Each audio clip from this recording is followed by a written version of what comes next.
Thanks for coming. I'd like to start by acknowledging the traditional owner of the land that we are gathered here today, the Wajir Nation. I pay my respect to elders past and present. The situation in Gaza is catastrophic, deliberate, and disastrous. I've got my family, my father, my 6 siblings who are deliberately and forcibly starved. Over the last 60 days, there has been no food, no drinking water, no aid allowed to Gaza. This is a calculated death. I speak to my father and my siblings every single day. They are struggling to survive in finding food, finding water, and finding aid. Their voices are getting thinner and thinner, and their bodies are being weakened as we speak because of the daily ordeal of not able to find food or drinking water or aid. My family is like the 2 million people in Gaza who are forcibly starved to death. The report coming from Gaza is alarming. This is not it. Israel has also announced that they are going to fully occupy Gaza and ethnically cleanse its displaced population. This is a systematic erasure, systematic removal and destruction of a people. We call upon the Australian government and our Prime Minister, Anthony Albanese, to act with the Australian values of kind and care and love and extend this to the people in Gaza, similar to what we extended to the people in Ukraine, and to deal with us, to look at the question of starved population humanly, and to exercise whatever power they have to pressure Israel and to act with the act of humanity to allow food into the starved population. Labour has won the government. Liberal is no longer in the government. They have lost their seats. They have lost the leader has lost its seat as well, and Labour has no excuse for inaction, and we call upon them to act humanly toward the question of the 2 million who are being starved in Gaza as we speak. And we're holding this press conference in front of the US Embassy today for a simple reason that the US has been the main enabler for this genocide and for this starvation of the people. And we asked the Australian government as US ally to work and to put a pressure because this is a question of humanity more than politics. There are people who are being starved to death as we speak.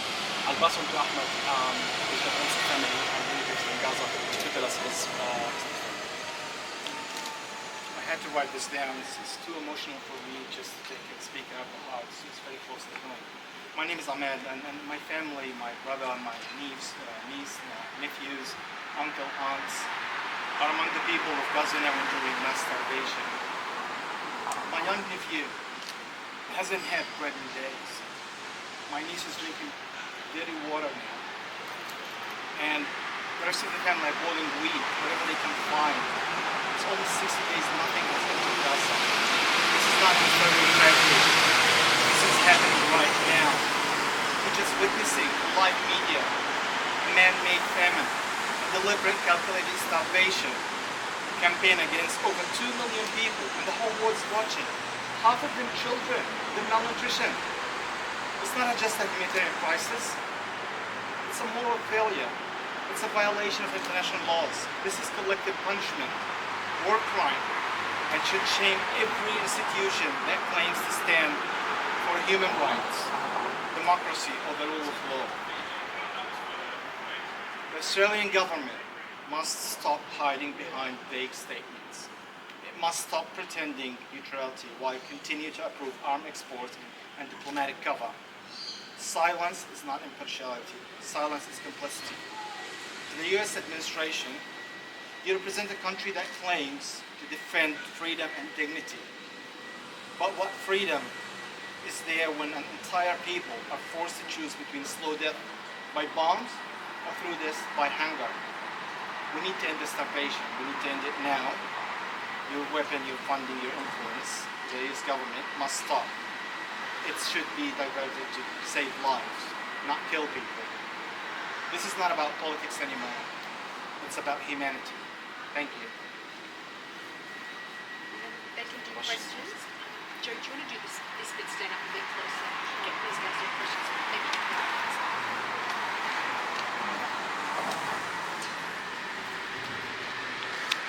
I guess, how are you doing mentally being running for so long? But what keeps you standing here today, or keeps you going? That's a word. This is very challenging. Just have to go closer to the mic, yeah. It's very, very challenging now. Mentally, I'm just clinging to the hope that people will do something and stop this. Just that's the only hope that we have. Just in this age with social media, where everybody's being reported and you can see this live, somebody has to act and step in and stop this. And what's keeping us going on is that we know very well that what is happening in Gaza, the starvation and the organization of food and the provision of food to Gaza is against the international humanitarian law, and it's against the all articles of Geneva Convention. And we've got the ICJ as well that's supporting and clearly asked Israel and all the member states to put pressure on Israel to allow food in, and also the beautiful community around us that has been supportive. That keeps us going on until this systematic dehumanization of people coming to an end. By doing more, Australia would become a major player, contrary to what the Prime Minister has been saying, that they are not a major player. Absolutely, absolutely, and we do expect more moral and humane politics from our leaders, from the new formed government, to act and to be leader of humanity and to take more humane and more moral stance in Palestine, and to uphold the international law and to uphold the United Nations. It's time for that, to take this stance and stop the starvation of people, allow humanitarian aid and water and food and milk in people and save, because we're talking about 300,000 Palestinian children who are at the age of dying. 2,500 children under the age of 5 are at the imminent threat of dying as we are speaking. This is unfolding live, broadcasted in our hand. We can't say that we didn't know.